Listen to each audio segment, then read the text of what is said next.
पंचम अध्याय श्लोक 10 से 13।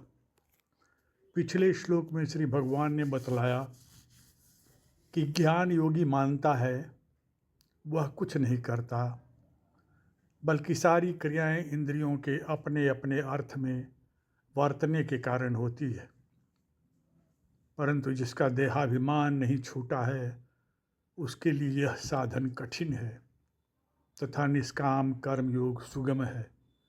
श्री भगवान आगे बतलाते हैं कि हे अर्जुन, जो पुरुष संपूर्ण कर्मों को परमात्मा के अर्पण करके और आसक्ति का त्याग करके कर्म करता है, वह जल में कमल के पत्ते की तरह पाप से लिप्त नहीं होता।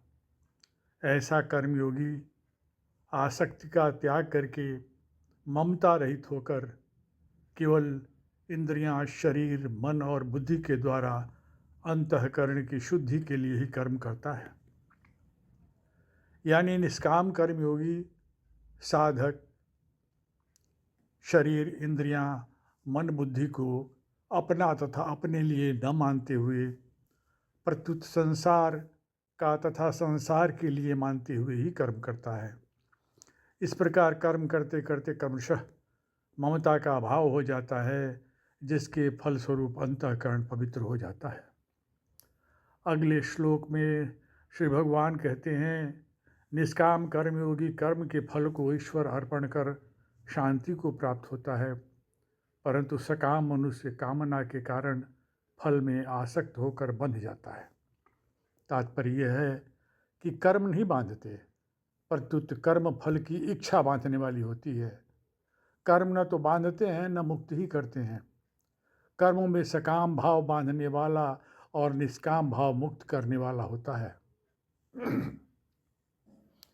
जिसकी इंद्रियां और मन वश में हैं, ऐसा ज्ञानों का आचरण करने वाला पुरुष 9 द्वारों वाले शरीर रूपी पुर में संपूर्ण कर्मों का विवेकपूर्वक मन से त्याग करके संदेह रहित हुआ और न करता हुआ न करवाता हुआ सुखपूर्वक अपने स्वरूप में स्थित रहता है।